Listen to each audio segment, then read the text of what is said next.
Welcome to Fast Cars, Fast Girls with Abby and Molly. It is the race report, Long Beach, from the Airbnb style. It is. It is. That's exciting. Oh my goodness. This was a very dominant weekend for one Alexander Rossi. It was. Spoiler alert. Yeah, spoiler alert. It was quite the weekend for Rossi. I'm excited. I know you are. It's been a baller weekend for you. It's been a good weekend. It's been a good weekend for a girl. Okay. I never know how to start these things because, my goodness, so much happens during race weekend. So, do you want to just go through the field, I guess? Sure. All right, let me pull up the results. Nope, not Delta check-in.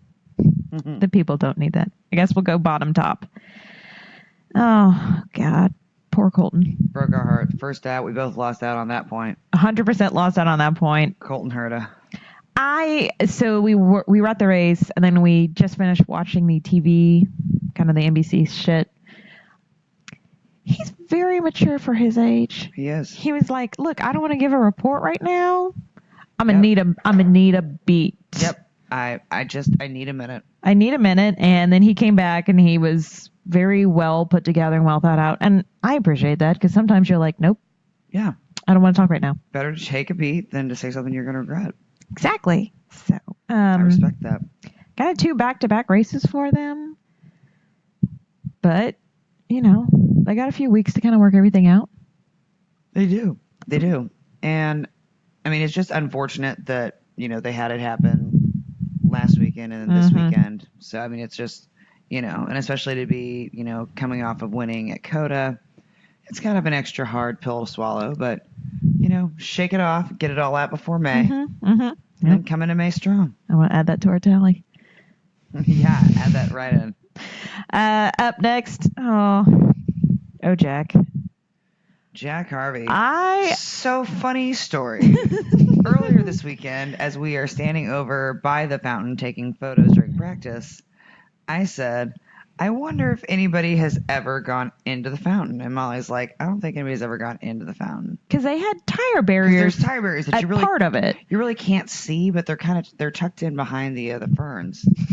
And it's done very well with the landscaping. But yeah, they do put some tires in there. And then today we had 2 cars damn near go in the fountain. Yeah, so. One was up in the foliage. Oh yeah, no, Jack was in the foliage. Yeah, like lap 1, there was a contact between he and Marcus Ericsson. They're like, we've got a contact. We're like, who made contact? There he is. His car is halfway up the damn fountain. Oh my gosh. It was a little funny. It was very funny. The position of the car was hilarious. Like, nobody was hurt, nothing else, but the position of the car, funny as shit. Hilarious, yeah. So, he finished 22nd. He did, and he went back out there. Yeah. He continued running. He was a couple laps down, but continued running until the race was over. Yeah, the only car that did not finish the race was, unfortunately, Colton Herta. Yeah. His car, sorry. Yeah. Felt like I should put a little... and then it was Santino Ferrucci. He had a bit of a moment in a runoff and stalled it and sat there for a good lap or so before they could get it restarted to go. Yeah. So that kind of, again, he still finished the race where he was still running at the end of the race, but that did kind of set him back. Yeah, it definitely did. Yeah. It definitely did. And then Marcus Ericsson. Yeah. Also part of that kerfluffle lap 1. Yep. Served a drive-through, so that's going to knock you off your feet. Yep. Yeah. A lot of pit issues this race. Quite a few. Yeah. Because Colton, everybody better be in the pit stop challenge on carb day because y'all need some fucking practice. Yeah, but before he got out, Colton had a pretty bad pit stop. They were getting everything changed. It looked like the front tire gave them a moment of issue, and then they didn't throw the air gun across, and so Colton was like, whoa, I can't go over my shit because that's a penalty, and the car stalled. Yeah. And Doug was not happy. No, Doug was not happy. We could tell through his... He was displeased, I'll tell you that. Through his helmet. Yeah, I could read that body language. Exactly. I didn't want to be on the receiving end of that. Nope. That's a grade A crank pants. Yeah. And then finishing 19th, Tony Kanaan, who, by the way, was bitching about the race before it even started. He was just over the radio, just complaining about things and about what they needed to do. And I don't know. I was like, it hasn't even started. I mean, And you qualified in at 21st. So he had a shit qualifying. maybe let's not start complaining about other people while we're still on parade laps. I mean, we say that. We say that with the full knowledge that our asses would have been. Like, if I was stuck behind somebody, would be like, and I'm stuck behind this asshole. I mean, fair. I mean, I wouldn't if I qualified nearly dead last because he was stuck behind Mateus Lace, so. He could not have said that about his. No. No, he could have said it about Ericsson, though. No, but he smacked. I mean, he ended up with a pretty severe. Not a pretty severe, but he actually kind of hurt himself in quals. So that was unfortunate. It was. He like really his did. Knee. Yeah, and he hurt his knee. It's very, I'm sure it wasn't a fun race. Yeah, it doesn't sound like a fun race. I mean, but he did finish better than he qualified, so that's good. Well, yeah, I suppose you are technically correct. Yep. Better than nothing, right? That's true. And then Spencer. Spencer Piggott, who qualified like shit. Yeah, started 23rd. Moved up 5 spots to be 18th. Also got caught in that first lap issue. Collected, I think is the word you're looking for there. I believe that there was like 2 different first lap issues. There were. There was the Ericsson Harvey, and then there was Spencer and one of the 2 Foyt cars, because now I cannot tell a Foyt car or a Aero Schmidt-Peterson car apart. Yeah, that's just not mean helpful. to people like me. It's very hard. So that was part of it. That's what kind of stopped Piggott, I believe, part of it. And then poor Zach. Zach Veach. This was not a good race weekend for Zachary. Nor was last weekend. No, I don't know what's going on with that car. I don't know what's going on with him. I think it's the haint. The haint is back. The haint's back. That's it. I mean, even on the radio, he just sounded panicked all day today. It was like, whoa, brother, chill out. He dropped 3 to 4 F-bombs, and for Zach Veach to drop F-bombs. Yeah, that was some serious shit. Yeah, what at one point, let's see. Oh, yeah, so lap 29, that was when Ferrucci stuffed it. Veach was pretty close to him, and he asked the team something. He was like, or he said something like that, something about that incident. Mm-hmm. And then he just said, that was fucking close. And like shit was still having problems, and he was just dropping bombs. At one point, his strategist was like, okay, if we do this, this, and this, like da-da-da. And Zach was like, I'm going to need luck. And I was like, oh, Zach. So I don't know. There's just, I don't know. They're going to have to take a serious look at the setup of that car. Granted, Andretti Autosport typically rolls out fairly well for the latter half of May, but yeah, I don't know. I just hope his car doesn't catch on fire again. I mean, he just, it's his sophomore year. He needs to do something. Yeah, he's only got a year left of the contract after this. Mm-hmm. And I like him. I mean, I enjoy him. I like him too, but he's definitely not driving as well as we've come to expect him to do. That's true. It's just something's happened. Yeah. I don't know what. Yeah, I don't know either. Ed Jones came in 16th after qualifying 17th. Which, have we decided if it is Ed Carpenter who's on the radio for Ed Jones? I know that he's in his stand. I don't know if he's on the radio or not. I like to think that it's him, but you always tell me that it's not. No, I tell you it's not for Spencer Piggott. Oh, that's right. It's not for Piggott because Ed's on the 20 stand. Yeah. Because I feel like he's got to be. Right before the race, whoever is on Jones's stand came over and said, let's go pass some cars. And I was like, oh, that's nice. So in my mind, it's Ed Carpenter to Ed Jones being nice for like the one moment of the race. Probably somebody else came on and Ed Carpenter fully said, let's go pass some cars. Pause. But remember, May is coming up. don't mess up my ride. Right? Like, don't do it. There was a little but, buddy. Then it was Mateus Laced, who just had that opening lap kind of incident with Spencer Pigot, but after that, And he moved up 5 spots. yeah, he had a race. He brought the car home. He didn't really get into any other trouble, and for a Foyt car, That's a success. that's a win. Yep. That's a win. I mean, he slowly but surely won back a couple spots. Yeah, hey, that's not bad. That's what you kind of want. Max Chilton finished 14th after starting 16th. There was a good battle at the that mid pack between Max Chilton, Marco Andretti, and then kind of Zach Veach were all in that area kind of battling each other towards the end. How some stuff happened, but like at one point Chilton's crew were like, hey, we've got the better tires, we got the better fuel, let's get them. Like, we've got them, meaning like Veach and Andretti. Mm-hmm. And he did not pass Andretti, but he did pass Zach Veach. Yep, sure did. And then 13th, Marco Andretti. Started 11th. He lost 2 spots. And he did have a good showing during practices. He did. He had a fast car. But I think the setup, they must have tweaked something. Yeah. I know that the Andretti Autosport cars, a couple of times when we were in pits, they were really working on the like shocks and everything else. So maybe they did something there that just didn't, I don't know, just kind of made it funky for that race.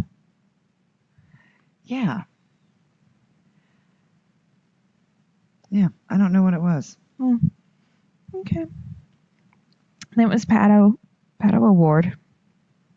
Thought I would have something better from him this race. I know. I wanted him to do better this race as well. I mean, they had that really great battle between he and Herta within the first 4 laps, and they were almost 2 abreast. Yeah, it was about after the first incident in the Fountain Turn complex, and then that's when Herta and Award were going about 2 abreast. Yes. And it was really great. Like, and Rosenquist was right behind Award. Yeah. It was like rookie on rookie violence. And it was fantastic racing. They got through it cleanly. Herta pulled away, and then Rosenquist got around Award then too. Award backed off twice. Yeah. Yeah, he backed down twice, which I was surprised at. Judging, he kind of goes out there and is a hard charger. I'm a little shocked. Just, shocked about that. Yeah. So I don't know how that happened. Okay, after Award, it's Sebastian Bourdais, who kind of one of those quieter races for him. It was. Although it was a busy weekend for the man. Oh, my God. So finished 11th after starting 14th. But he got to pull double duty and raced IMSA this weekend as well. Because Joey Hand was like sick, so they needed somebody to fill in, and so that's why Seabass jumped on in. Yeah, so we literally watched him after quals. Oh my God! Yesterday, go away on his his rascal. He hopped out of his car, went, changed clothes, and then we see him coming back on his scooter in his different colored fire suit that matches the car that he the GTD for the IMSA race. Yeah, for the 100-minute IMSA race. Like, oh my God! And then he ran a race yesterday, and then he ran an IndyCar race today. Nope. Like this morning, we were like, Bourdais looks tired. He looked tired. Oh, this is when So this is the quote where his crew was talking about, who was it? I think it was Herta. So it was early on the race that he was using a little push to pass at the hairpin turn. And the phrase was, quote, a squirt out of the hairpin. You all have to be careful on that radio because it's dangerous for us to listen to. We are 5-year-old boys and started giggling. Is that the one? Is that the word you want to use? Like, really? Is that what we're going to use? Oh, hilarious. Yeah. And then finishing as we enter our top 10, Felix Rosenqvist. Yeah. Solid run. Very solid. He's the highest finishing rookie in the race, so yeah, I was excited about that. Hinchcliffe did not qualify as well as we thought he was going to. He qualified in 15th, but finished in 9th. Top 10 finish. So that was the red that happened in qualifying, kind of caught both Aeroschmidt Peterson Motorsports. And I mean, that's the rule. And it's stinky, but it's kind of a weird, hard way to fix. And we just seem to be caught in this vortex of them right now. Yes! It's so bizarre. Yeah. Stop having reds, guys. I suppose it's because it's all road and street courses. The qualifying. It's springtime, too. Well, I know, but the qualifying setup for oval races doesn't have it like one person, 4 people are out, so one person's going to cause a red. It's like one at a time. Yeah. So I think maybe that's kind of why it feels like we've had this for a while, because in the last calendar, we would have at least had an oval to break this up by now. That's true, because we don't have Phoenix anymore. So, yeah, that makes sense. Maybe that's why we all feel like we've had a lot of reds. Yeah. But no, Hinch, he had some moments. I feel like there's something wrong a little bit with the car. And again, at one point, because I can't tell the two apart, I thought it was Marcuson's car. Yeah. Oh, Hinch's car kept using the term efficient overtake, which I would like that defined, please. What does that mean? I was so into the phrase efficient overtake. Does that mean you use it and then you use overtake to overtake someone? So using it efficiently means use it till you overtake someone. Does inefficiently mean you just hold the button? I mean, the whole time? I don't know. That just means like extra efficiently, like really save it for when you need it. Don't use it for any extra amount of time. I don't know. Because they used it again and this is when you and I looked at each other and went, oh God, no. We have to get around Canaan use efficient overtake. They said it again and we were like, no, don't try and get around Canaan. It's not going to work well. Not going to end well for you. Ooh, I forgot this one we really enjoyed about Hinch. Remember when it was towards the end of the race. He was in lap traffic, and it was Ferrucci, and he was like, he is 2 laps down. He said if he's 2 laps down, he has to pull over. Yeah, he said it twice. Right, and he said if he is 2 laps down, he has to pull over. Yeah. Insane. He did, though. I will say for this much, Ferrucci pulled over. Our lapped traffic cars were very good this race of like, all right, yep, I'm lapped. I'm going to let you guys get back. So that's great. I think that speaks to the kind of the series as a whole, though. For the most part, people are like, all right, I'm lapped down. I get it. I'm going to just, let me move on out the way. Scooch on over here and let y'all handle your business. I will say on lap 70, Rossi's engineer came over and said, asking for a blue flag order for the 14 car. And they got it. They sure did. Yeah, it was great. We took a drink to that. Yeah. So then Hinch was 9th. 8th was Takuma Sato. Started 8th, finished 8th. Yeah. First time the word consistent has ever been used with him. Sato. Really? Really consistent. 2019 is a wild year. It's wild. It's shaping up to be a wild, wild season. It really is. Which is fine. It makes for a fun. Sure does. Will finished 7th after starting 3rd. Well, he got squirrely. And he kind of went into the runoff. Yep. Came back. But I just feel like he really never kind of got over that. It's one of those moments where I think that potentially as a driver, you're like, damn it. Like, I shouldn't have done that. Yeah. And it's going to hang with you for the rest of the race. Yeah. No, there was no recovery at that point. And again, that's kind of like I don't know. We're going into a big month. He had a very good May last year, and it'll be interesting to see. It will be. 6th. 6th was Simon Pagenaud. Very nice. Good for him. Got into the Firestone Fast 6. It was the first time that he had been in the Firestone Fast 6 since Toronto last year. That's a long time. Oh, my goodness. A long time. So, started 5th, finished 6th. It's a pretty good race for him, though. Yeah. Yeah, I would have liked to have seen him, do a little more, but it was a good race for him. Yeah, he was. Hopefully it's kind of a build now that he will progressively get better. He tends to do that. Once he starts to get up on that upswing, he pushes on through. So I'm excited to see that. Momentum, yeah. Fifth was Ryan Hunter-Ray. Good race. A lot of hard charging from Ryan Hunter-Ray until he nearly ran out of fuel. Yeah, that was. Yeah, apparently the car wild. finished on emergency mode. Yep. Which was real fun when we were rewatching the TV, and they were like, "Oh no, he's got enough fuel to go to the end of the race." We're like, false. He doesn't, though. He does not have enough. Yep. And so that's unfortunately when Dixon got around him. Yep, sure was. Yeah. And then fourth was Graham Rahal. Well, Ish. I'm sure that many people are now screaming that he actually finished third, much like 2002. Yep. So it was last lap. Dixon and Rahal are hard charging.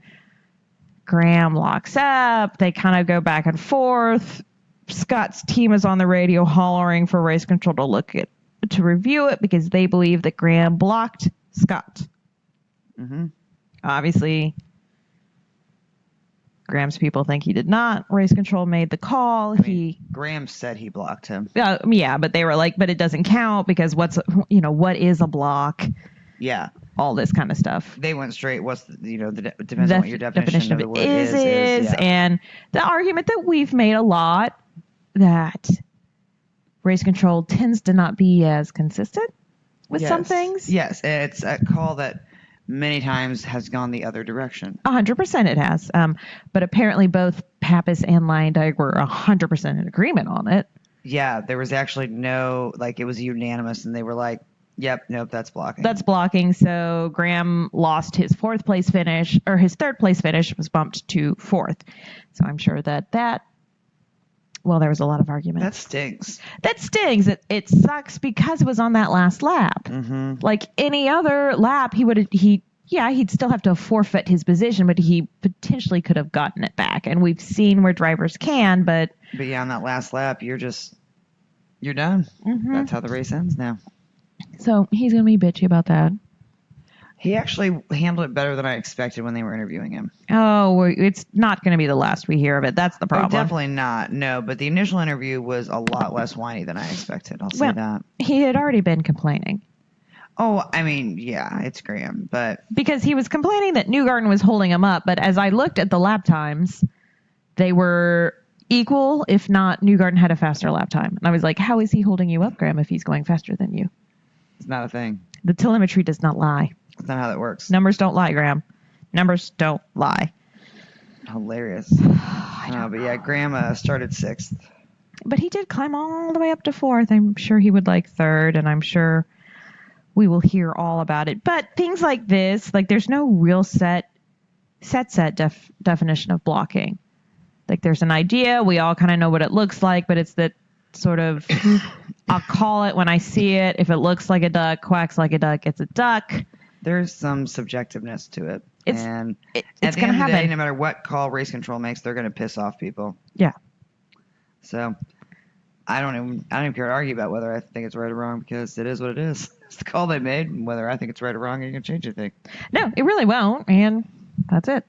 Yeah. They made it. They got to stand by it. Yep. Well, it'll be interesting to see how this is going to go on forever, though. Mm-hmm.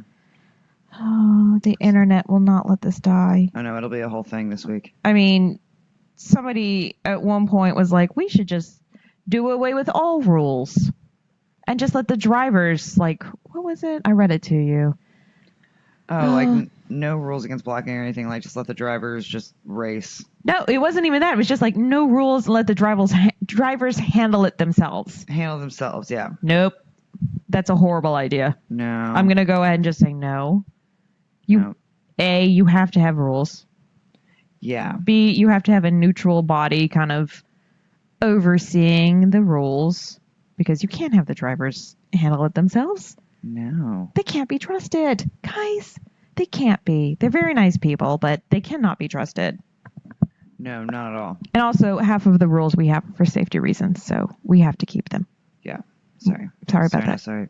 I mean, this is an open wheel sport. We have to do this. We do. Yeah, it's kind of dangerous. We do. So then third was Scotty D.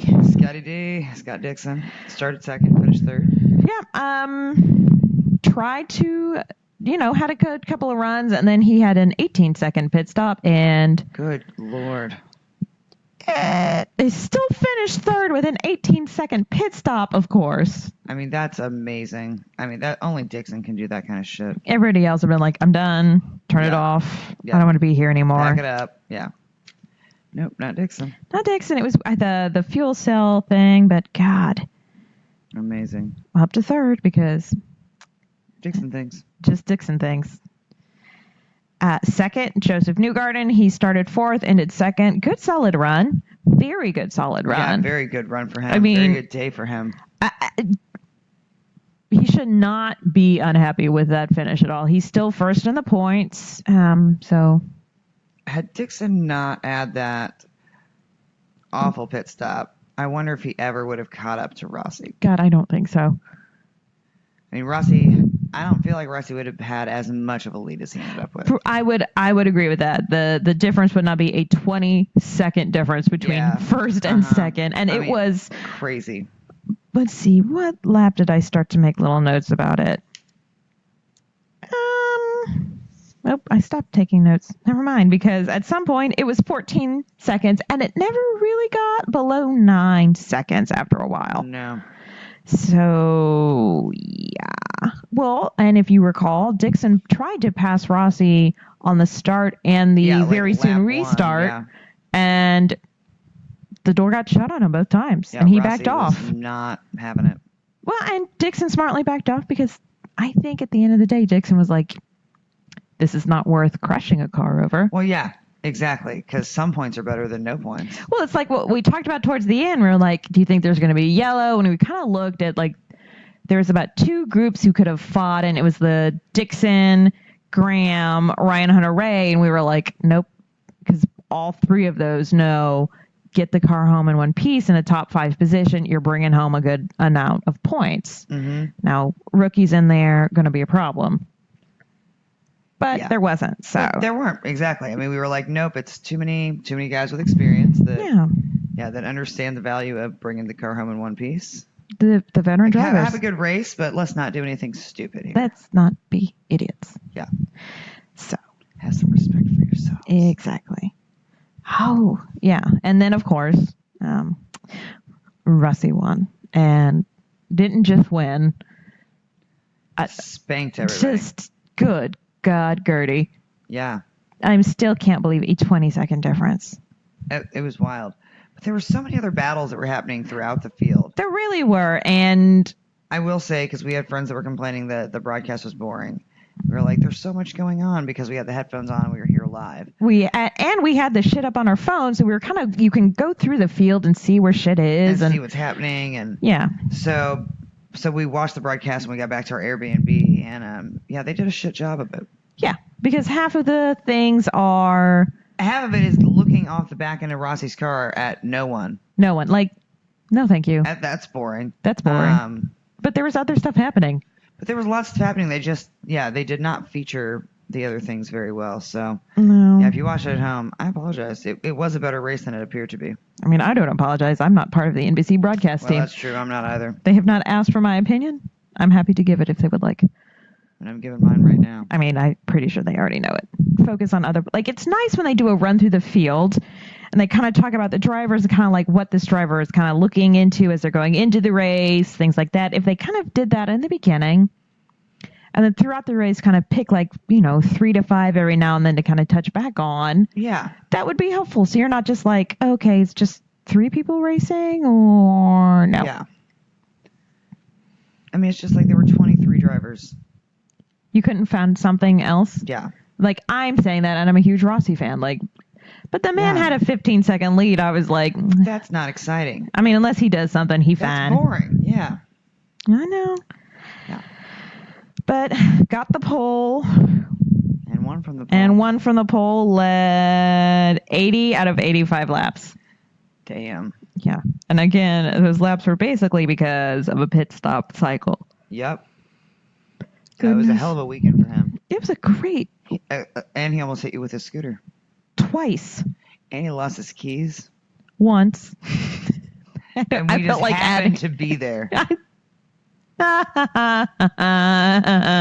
It's my favorite part of the weekend is he is furiously trying to find the scooters, and it's you and I his life. just sitting on a bench like, I mean, we're not going to help him. I mean, the thing is he didn't want our help. No, first of all, he didn't want that help. No.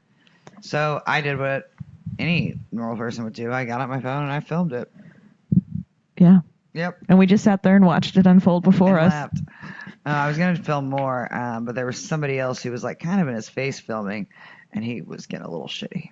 He's getting a little He was like, "Oh yeah, this is real funny," and I was like, "Okay, I'm gonna put the phone down. It's not funny anymore." He's getting pretty pissed. I'm like, I bet it was RHR. I mean, but it was funny to us. It was. It was hilarious. It was so funny. You were like, jumpstart it. After a while, I just started going. You're like, hot wire it. Hot wire it. It's just hot wire it. I think at one point they were about ready to. Yeah, they really were about ready to. Sorry, goodness gracious. Hilarious, but yeah. Definitely a good weekend for Rossi, though. That was. I forgot to mention one of the things that I found, I don't know if funny is the word or not, over the phone was that every time RHR would use his push to pass when he was like right behind Rahal, Graham's people would be like, he's on it, he's off, he's on again, off again, on again, off again, on, yes. off, on again, off again. And I was like, I'm going to stop it. Both of you just stop. Yeah. It's like two siblings and you're like, nope. Too much. Stop it. Too much. Yeah, no, I'm with you there. That was not great. Yeah. The tires were kind of interesting this race because some people had better stints on blacks than they did on reds, and some people really favored the reds as opposed to the blacks. Very interesting. It's always fun, I think. Yeah. Yeah. Well, today was a cooler day than the last 2 days. Mm-hmm. And that makes a difference as well. Well, of course. So that was also something. Yeah. It was very interesting to see how everybody did. Just clicking through my notes. Heard a DNF. That was unfortunate. Oh, it was the 200th race win for Andretti Autosport since Michael Andretti that's right, yeah. started. So that's kind of cool. That's very cool, actually. So that's quite the achievement for them. It was. Yeah. We would like to apologize after watching the television broadcast. They mentioned May and or the Indianapolis 500 15 times at least. So for everybody who's playing our drinking game, we hope you're not in the hospital. Yeah, we hope you didn't have alcohol poisoning. We hope you survived. We're sorry. Like, it was 6 times before the race even started, and I was like, oh, God, this could have sent somebody to the hospital. Yeah, so we're real sorry about that. Yeah. Wasn't our intent. No. Didn't know that was going to happen. I mean, always feel free to bow out of a drinking game. Yeah, there's no shame. We will not shame you for that. I mean, for the most part, we won't know. For the most part, yeah. No. I mean, there'll be a little like, meh, but then we'll be like, it's cool, no worries. Like, we get it. It's handle your business. We apologize to anybody who was playing that particular game. Yeah, didn't know. It's a lot. So it was our first time here. The area is beautiful. Yes. A lot of fun. We got to do, I mean, it's on a beach, so we're already excited about beach stuff. Yep. We walked on the beach. We walked a lot. Queen Mary. We did walk a lot. This course is very big, and so there's a lot of walking if you want to go around and see different things. It's deceptively big. And I mean a lot. It's like if you've ever been to the Vegas Strip, and it seems like it's not that far, but then you start walking from casino to casino, and you realize it's way farther than you really thought it was. Mm-hmm. That's how this course is. Like, you start and you're like, this was a bad decision. Yeah, and there's so many stairs. Oh, God, so many stairs. Oh. It just, I'm going to be sore this entire week. Thank God we don't have anything this upcoming week. Oh, my God. I wouldn't be able to do it. So, yeah, area is very pretty. Course is bigger than you think it should be. And if you would like to see the race, do not buy a GA ticket. Yeah, GA doesn't do shit for you. We we did learn that. So not really a great course for GA admission. No. Yeah, you definitely want a reserve seat, and you want to make sure that you're somewhere with a video board because there's not a lot of areas with views that show a lot of the track. Sure. Like some road courses, you have it where you can sit places and see, a Bigger quarter, but sections or definitely near a video board. Honestly, I think that's going to be your kind of a pro tip for any road or street course. You're going to want to be near a video board. Yeah. It's just helpful. I will say the super annoying thing to me about the GA here, as opposed to general admission and other courses, is that the GA at this course was pretty much standing room only. There was one area that actually had a video board that was GA, and it was right outside the convention center that had all these benches and chairs and things. But there was a radio station there playing music that was so damn loud. Oh my God. That you literally needed earplugs just for that alone. Mm-hmm. And then they had a live band today. All day long, they had live music, which is fine, except why do you have a video board there for a race when you can't hear it? No. And this is one of the few places that's GA that you can actually sit because everywhere else was just standing room only. Yeah, and kind of unlike our special GA spot at the Grant at St. Petersburg, there's not even kind of like the track in front of you. You just are like sitting in the middle of the track. Yeah, but Yeah. you have no concept that there's really a track around you. You're just smack dab in the middle. Yes. So yeah, we did find a decent little spot.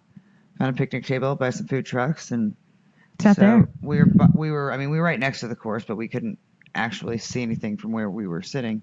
No, just because the course was sunken down just a scotch. Yeah. And the catch fence. And the catch fence. So that important catch fence. Yeah.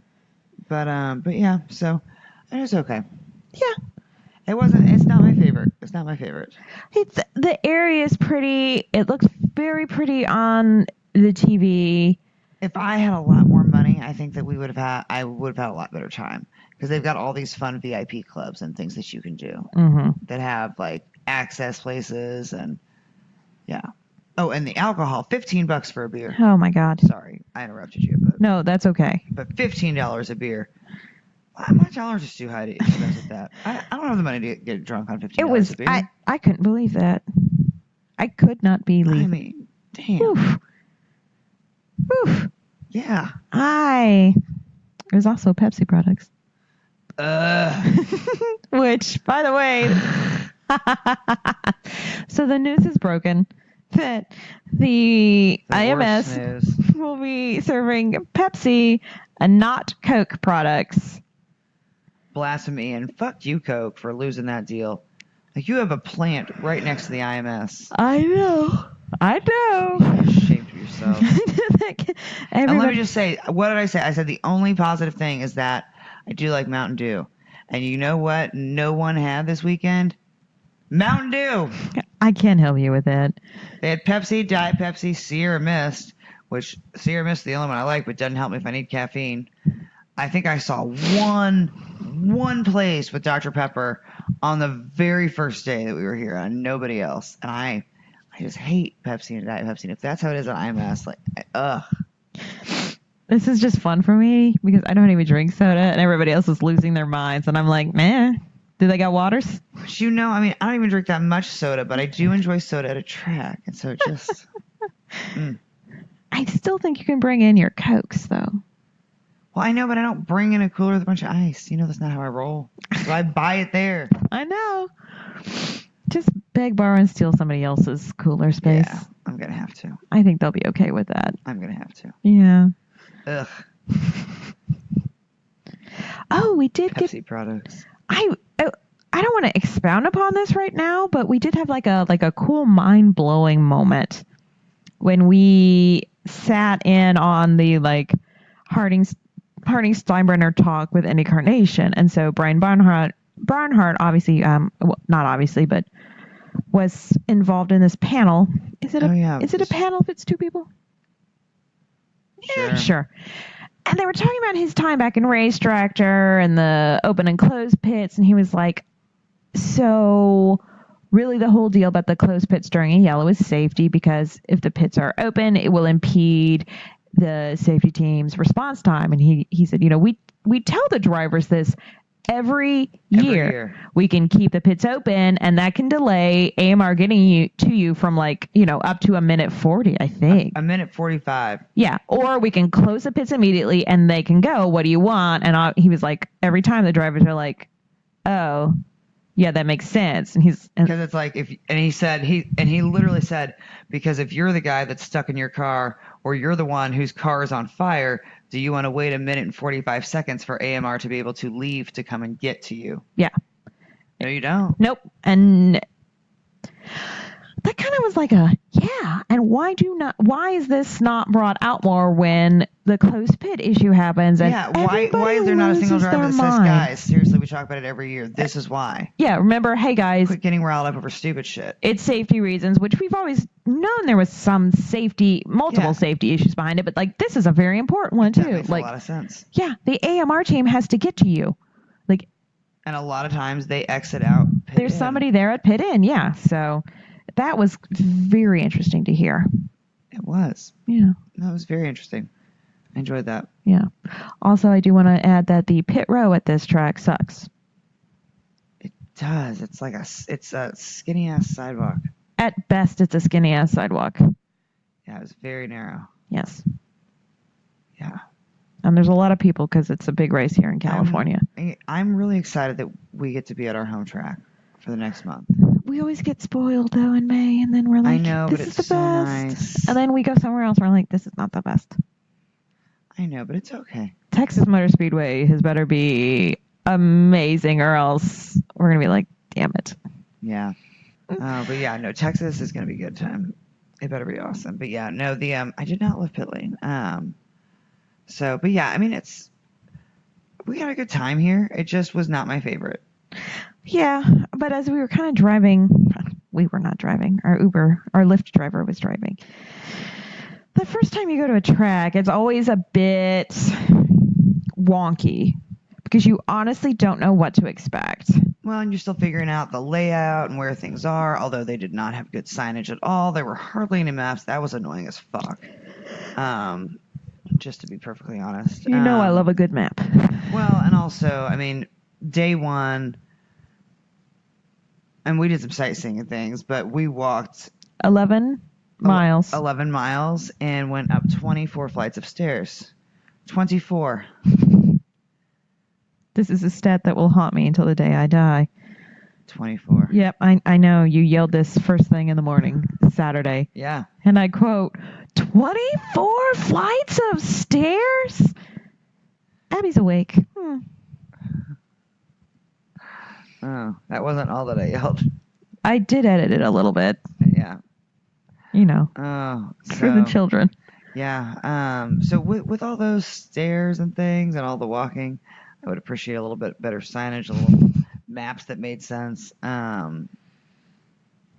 don't know if I can never talk about a map that makes sense. I mean, they made sense. I swear. For the most part, but I'm directionally challenged at times. They didn't always have all the information, and the maps that were on paper and not on your phone did not have all the information. So if you didn't screenshot it and you had AT&T, well, then guess what? You were out of luck because you weren't going to get anything to load. Ah, boy. It's my favorite game to play at the racetrack. Oh, nobody else's phone is working but mine? Cool. I know. Every race weekend, I'm like, that's it. I'm switching to Verizon. It would be helpful. I can't run all of the social medias from one phone. I know, but the thing is, it's still cheaper for me to be on the family plan. And you know what? I've got control of the race tickets. I don't have control of the cell phone plan. Mm-hmm. I've got to choose my battles there. Mm-hmm. It's just a lot of work for me. I know. Well, we need to look into how much it is for you to just create a hotspot for me. I don't know. Yeah, we need to find that out. Yeah.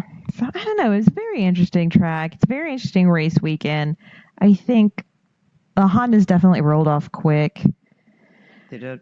Some Chevys found speed, obviously with Newgarden placing it pretty high, second. Oh, I guess that is pretty darn high. Mm-hmm. And they were talking about on the TV broadcast that Rossi's car seemed to be handling very well, and that makes sense because every time They were really working on like the shocks and all of that. And I was like, this is either going to go real well or real bad. We shall see. Yeah. Spoiler alert. It went really well. It did. So we'll see. So it's Joseph is first in the standings. Rossi is second. And Scott Dixon is third. And we are one race away from double points. We are. And we are one race away from our first oval for all of our little young rookies. It's going to be an interesting May. Yeah. Final thoughts on Long Beach. What you got? I thought Rossi was going to win, but I did not expect him to just run away with it. It was very much an Elio-like It really was. run. It reminded me of some of Elio's 500 wins where he just got that lead and just stretched it. Stretched and stretched and stretched. And to the point where it's almost not even fair. You know? Like, at some point you just start to feel bad for other people. So, yeah, I didn't realize it was going to be a massacre. Oh, bad enough to start introducing stage racing? Not that bad. Yeah, saw that on Twitter, and I was like, no. Yeah. It doesn't happen enough, so anyway. Yeah, it doesn't happen that often, but yeah. No, I thought he was going to win, but I had no idea it was going to be that much of a blowout. But yeah, but I was very excited by all of the different battles and things throughout the field. And you know what? Long Beach is very narrow. And I think you see that to an extent on TV, but you definitely don't get the same effect as you do in person. When you see it in person, you realize how very narrow it is. So then when you see them on TV and they're, 2 and 3 wide in different places, it's like, oh my gosh, there's not much room there. You're like, no. So close. So close. Yeah, I'm wondering if it's second in its narrowness only to Toronto. Yeah, that would not surprise me. Because I know Toronto is extremely narrow in a few places, almost like claustrophobic narrow. Yes. So it was, I enjoyed it. I thought there was a lot of good racing today. Yeah, I would agree. I think it's unfortunate that the broadcast seems not to focus on a few of the good races besides those in the top 5. Yeah. It's unfortunate for our sport. So it is unfortunate. It was a great race. Of course, I'm very excited. I was feeling it for Rossi before we even got to Long Beach. He got the pole, and I was like, psh, done. Dunzo. Dunzo McDuntington. Called it. Set back. Watch it happen. He made Scott not pass him twice, and I was like, all right, it's over. I'm going to just kick back. Watch some other racing. And it was a big week of racing. I mean, we had IndyCar, we had IMSA, which, the Acura boys placed second and third. They did. Super Stadium Trucks. Super Stadium Trucks. That was the craziest shit I've ever seen. Wild stuff. Like, I was like, I don't feel that they should be able to do that as a truck. It was like a monster truck rally, but on a race course. Exactly. The jumps, and I was so into it. Yeah. We did not watch the Super Formula Drift Challenge. We were not that excited about it. I'm okay with that. Yeah, I mean, I do enjoy watching, like, the drifting and things like that, but, well, we had limited time. Yeah. Oh. I'm sorry, excuse me. Mm-hmm. It's late back home. Yeah, I know, and we've got an early flight tomorrow. We do. Because we always do this. Yep. But yeah, no, we had to make the most of it. We were not here for very long, so we did not watch the Super Drift. Some things had to get cut in the schedule. But the stadium trucks, that was wild. Unreal. So thoroughly enjoyed that. All right.